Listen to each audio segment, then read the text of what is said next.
کہ میرے مالک نے اس امت پر یہ فیضان فرمایا کہ اس کا قرآن بھی محفوظ ہے اور نبی پاک صلی اللہ علیہ وسلم کا فرمان بھی محفوظ ہے، آپ کی اداؤں کے ساتھ محفوظ ہے۔ میں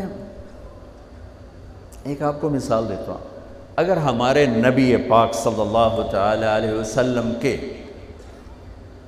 چلنے کا انداز کیا تھا، اگر ہمیں یہ معلوم نہ ہوتا تو کیا فرق تھا؟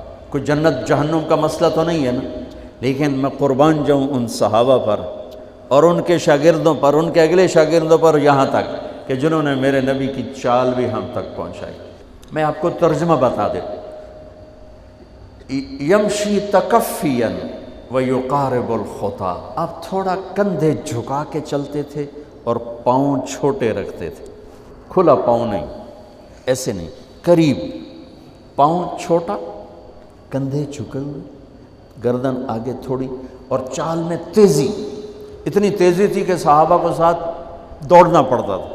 آپ عام، چونکہ آپ کے نیچے زمین سکڑتی تھی، تو آپ ایسے چلتے تھے اور وہ پیچھے بھاگتے تھے۔ آپ کے دیکھنے کا ہمیں انداز معلوم نہ ہو تو کیا فرق ہے؟ لیکن میں قربان جاؤں جو کہہ رہے ہیں جل نظرہ الملاحظ، اب یوں دیکھتے تھے، یوں ایسے نہیں دیکھتے تھے حیا کی وجہ سے، بلکہ یوں دیکھتے۔ کبھی کبھی ایسے ہوتا تو پھر ایسی تجلیات اور آنکھوں سے نور نکلتا کہ سارے صحابہ یوں ہو جاتے۔ صرف دو آدمی آپ کو دیکھ سکتے تھے، صرف دو، ایک ابو بکر اور ایک عمر، بس۔ یضحکان الیہ ویضحک الیہما، دونوں آپ کو دیکھ کے مسکراتے اور آپ ان کو دیکھ کے مسکراتے، باقی کوئی آپ کو آنکھوں میں آنکھیں ڈال کے دیکھ نہیں سکتا تھا، جنہیں آپ کی نظر شرم و حیا ایسے تھی۔ کوئی آپ کو ادھر سے بلاتا، مفتی حامد صاحب مجھے کہیں مولوی صاحب تو میں اتنا ہی کروں گا، اس تو میرے کول بھی نہیں ہمت، مولانا ارشاد صاحب کہیں جناب مولانا صاحب، اتنی میری طاقت ہے۔ لیکن جب میرے نبی کو دائیں سے کوئی بلاتا تھا یا رسول اللہ، تو اب یوں نہیں کرتے، اب یوں کرتے تھے، پورا مڑتے تھے اس کی طرف، پورا سینہ سے سینہ ملاتے تھے۔ ادھر سے کسی نے کہا یا رسول اللہ، تو اب یوں نہیں کرتے، اب یوں کرتے تھے پورا۔ میں قربان جاؤں، اس موبائل نے کتنی بد اخلاقی پھیلائی ہے کہ ایک آدمی بات کر رہا، وہ موبائل دیکھ رہا۔ اور خاص طور پر والدین سے کہہ رہا ہوں، اب چھوٹا بچہ آئے اور اسے تم نے توجہ نہ دی، یہ گھروں میں 99.9% بلکہ 100% ہو رہا ہے، فون پہ لگے ہوئے، چھوٹا معصوم بچہ ماں سے بات کر، وہ فون پہ لگی ہوئی، ہاں ہاں بول کیا نا، سن دی پئیاں بھوک نہیں۔ آپ نے ذبح کر دیا۔ عربی کا لفظ ہے توجہ فرمائیں، یہ لفظ عربی کا توجہ فرمائیں کا مطلب ہے، یہ توجہ کی تا ہٹاؤ تو نیچے سے وجہ نکلتا ہے، وجہ چہرے کو کہتے ہیں۔ توجہ فرمائیں کا مطلب ہے بوتھا شریف میرے آل کر، میری طرف چہرہ کر کے بات کر۔ میرے نبی جب کسی سے بات کرتے تھے، سینہ بھی اس کو دیتے تھے، چہرہ بھی اس کو دیتے تھے۔ جب آپ غمگین ہوتے تھے کیا کرتے تھے؟ اب داڑھی پکڑ کے یوں بیٹھ جاتے تھے، یہاں ٹیک، اس کو نیچے اور یوں پکڑو، تھوڑی دیر کے بعد سر پہ ہاتھ پھیرتے اور پھر یوں فرماتے۔ یہ میرے نبی کے غم کی نشانی تھی کہ آپ کسی دکھ میں ہیں، کسی غم میں ہیں۔ سبحان اللہ۔ جب آپ کسی کو بلاتے تھے تو ایسے نہیں کرتے تھے، ایسے کرتے تھے، پورے ہاتھ کے اشارے سے، ایسے انگلی اٹھانا عیب ہے، یوں کرتے تھے۔ جب آپ محفل میں بیٹھتے تھے تو چوکڑی مار کے بیٹھتے تھے، اتحیات صرف نماز میں آپ کی ہے، باقی آپ چوکڑی مار کے بیٹھتے تھے، اور پوری محفل میں ٹانگ نہیں پھیلاتے تھے، چاہے کتنی لمبی مجلس ہو جائے ٹانگ نہیں پھیلاتے تھے کبھی بھی۔ عزت دیتے تھے، سامعین جالسین کو احترام دیتے تھے، عزت دیتے تھے، اور دوران گفتگو آپ یوں کرتے رہتے تھے، یوں۔ یہ آپ کی بے ساختہ حرکت تھی، یہ ہتھیلی، یہ انگوٹھا، یہ ہر آدمی میں نا کوئی اس کی جسم کی غیر ارادی حرکت ہوتی. جیسے میں اپنے انگوٹھے کو یوں کرتا رہتا ہوں، یہ میری بچپن کی عادت ہے، مجھے پتہ بھی نہیں ہوتا میں انگوٹھا ایسے کر رہا ہوتا ہوں. تو میرے نبی کی بغیر ارادے کے ہاتھوں کی حرکت تھی. آپ دوران گفتگو یوں فرمایا کرتے. یا آپ کو اوپر کر کے دکھا رہا ہوں، ورنہ آپ یہاں ہاتھ ہوتے تھے اور آپ یوں فرماتے رہے. واہ کیا صحابہ تھے جو ہر شے ہم تک پہنچا. سبحان اللہ. جب آپ غصے میں ہوتے تھے تو ہماری طرح کوئی وہ اظہار تو ہوتا نہیں تھا. پھٹ پڑے وہ بھی نہیں ہے، ڈانٹ ڈپٹ وہ بھی نہیں ہے. اس کو برداشت کیا ہے، اس کا رد عمل آیا ہے چہرے پر. کیا یہاں ایک رگ تھی جو غصے میں ابھر آتی تھی، وہ ایسے ایسے ایسے ایسے ایسے کرتے. بینہما عرق یدرہ الغضب، تو اس سے اندازہ ہوتا تھا غصے میں. کسی پر اظہار ناراضگی ہے تو ہم تو لان تان کرتے ہیں. آپ کیا کرتے تھے؟ ادھر سے ابو ہریرہ آ رہے ہیں، آپ ان پہ ناراض ہیں اور ان کو بتانا بھی چاہتے ہیں، اور یہ ناراضگی ان کی کسی تربیتی پہلو کی وجہ سے ہے.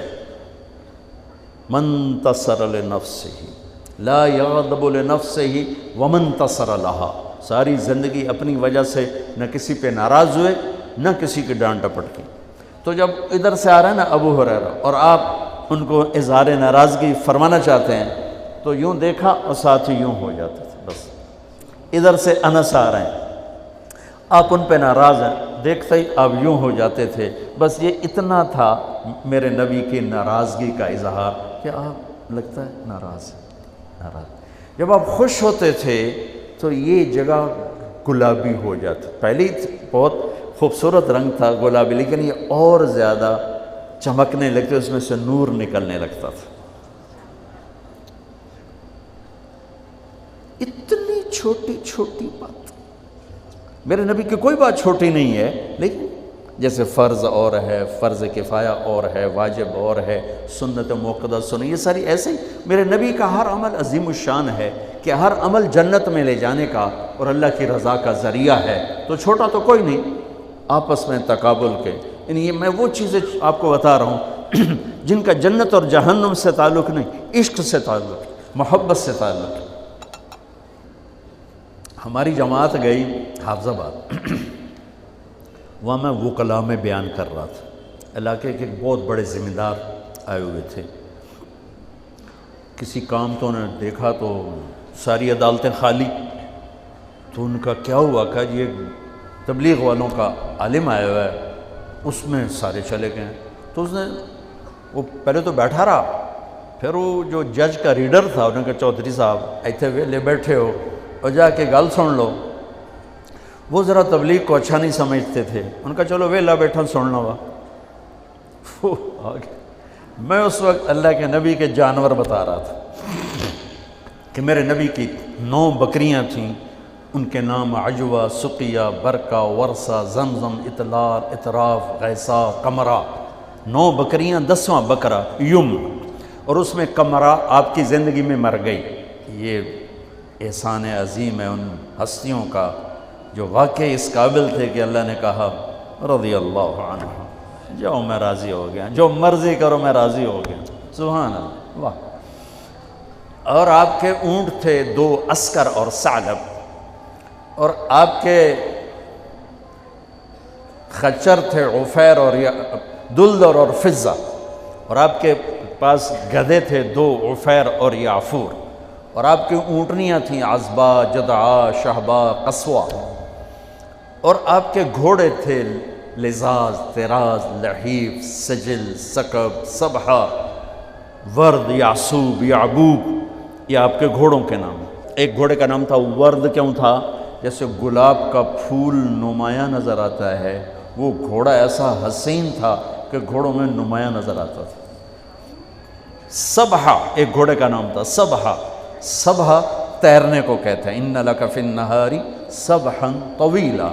اس گھوڑے کا نام سبحہ کیوں تھا؟ جب وہ دوڑتا تھا تو لگتا تھا جیسے پانی تیرتا جا. خیر میں پھر لمبا چلا گیا. وہ جو تھے نا چودھری صاحب، وہ بیان سن رہے تھے. وہ گئے واپس گاؤں. تو اپنے امام کو بلایا، کہا مولانا صاحب ایک مسئلہ دسو کی اپنے نبی دی بکریاں دا نام کی ہے؟ وہ آکھن لگا یہ بھی کوئی مسئلہ ہے کہ ہے تے بھاویں نہیں، میں تو اج دس ساڑھے نبی دی بکریاں دا نام کی؟ اسا کہا مسئلہ ہی کوئی نہیں تے میں دساں کی؟